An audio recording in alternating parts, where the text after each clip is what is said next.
Mitä oikein on tämmöinen coaching-tapaaminen, henkilökohtainen valmennustapaaminen? Mitä siinä oikein tapahtuu?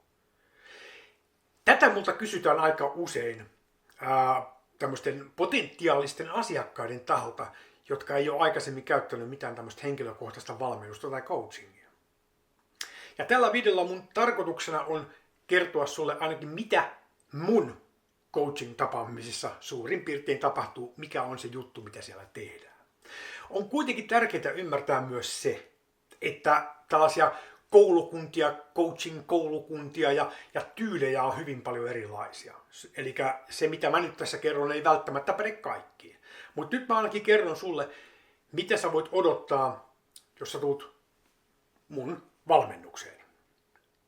Ennen valmennusta, taikka sitten siinä ensimmäisessä valmennustapaamisessa, mutta yleensä mielellään ennen josta tapaamista, niin on vähän sellaista tutustumista.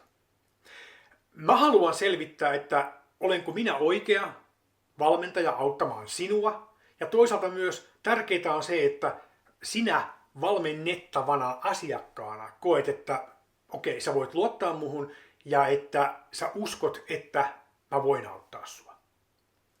Nämä on niin kuin tärkeitä juttuja selvittää, koska aina se matching ei jostain syystä vaan ei tapahdu. Joku se aihe on semmoinen, että mä koen, että tämä ei ole mun aihealue. Tai sitten se voi olla myös joku semmoinen, että jollain tapaa vaan meidän kemiat ei kohtaa. Nämä on aika harvinaisia, mutta nämä on äärimmäisen tärkeä selvittää, koska mä en halua myöskään sitä, että sä tuhlaat sun rahaa ja aikaas siihen, että sä tulet johonkin valmennukseen, missä mä en voi auttaa. Ja toisaalta sama juttu. Mä myös haluan, että mun asiakkaat saa oikeasti hyödyn mun valmennuksistani. Ja jos musta tuntuu, että näin ei ole, niin mä sitten mieluummin sanon, että kato jotain toista valmentajaa. Mä en ehkä ole se oikein. Mutta kuitenkin, tää on niinku se ensimmäinen juttu.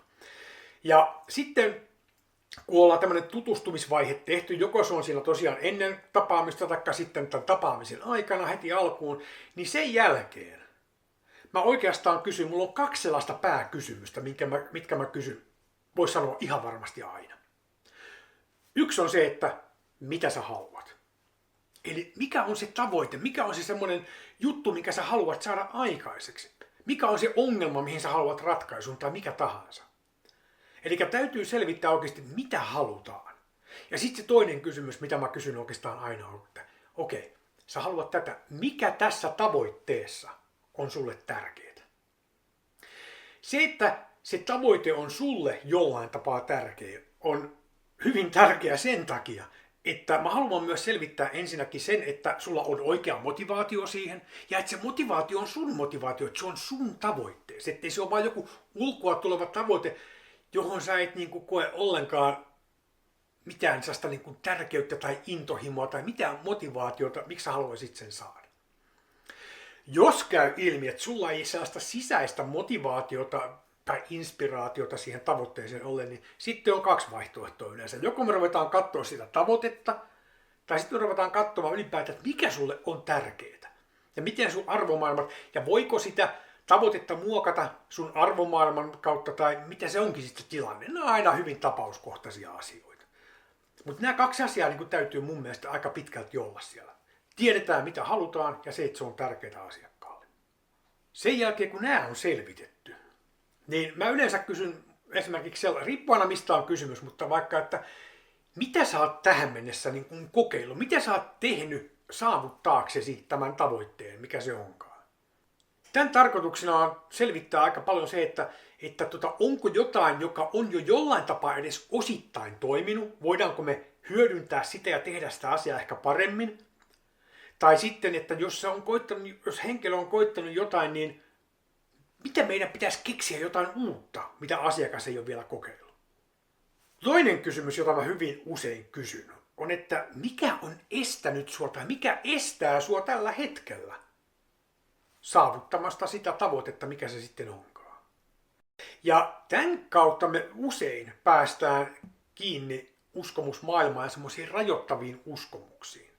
Ja silloin me helposti lähdetään katsomaan, että miten me voitaisiin muuttaa tätä uskomusta, mikä siellä taustalla onkaan. Nämä on esimerkkikysymyksiä. Nämä on semmoisia yleisiä kysymyksiä, mitä mä hyvin usein kysyn.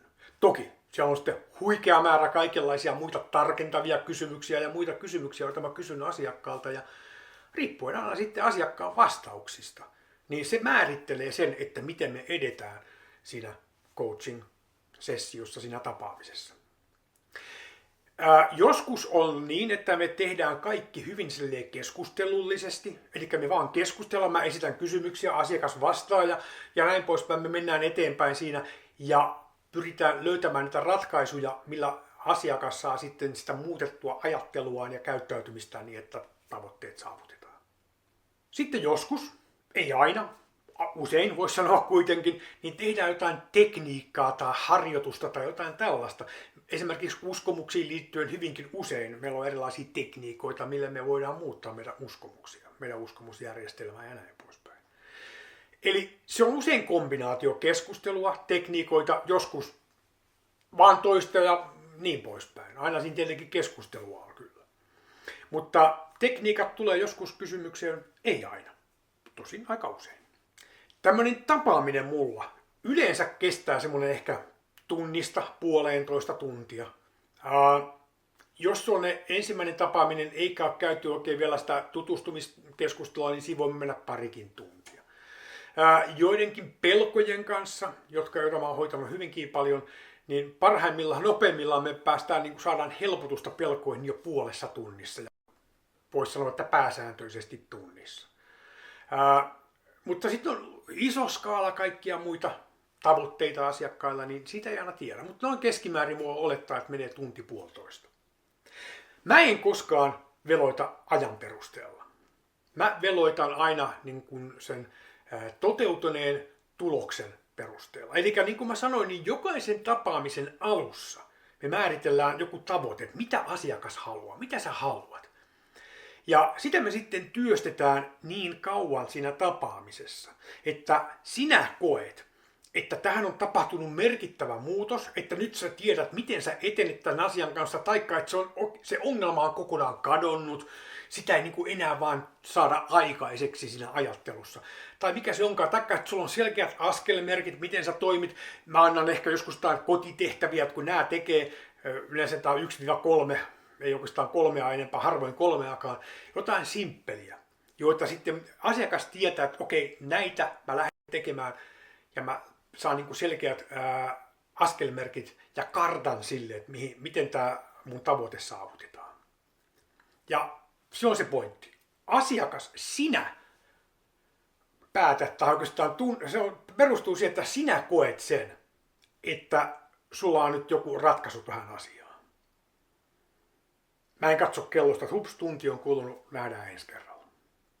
Eli toisin sanoen, valmennustapaamisen lopussa sulla tulisi olla semmoinen selkeä käsitys siitä, että miten sä etenet, taikka selkeä tunne siitä, että on tapahtunut merkittävä muutos, joka auttaa sua tämän asian ratkaisemisessa.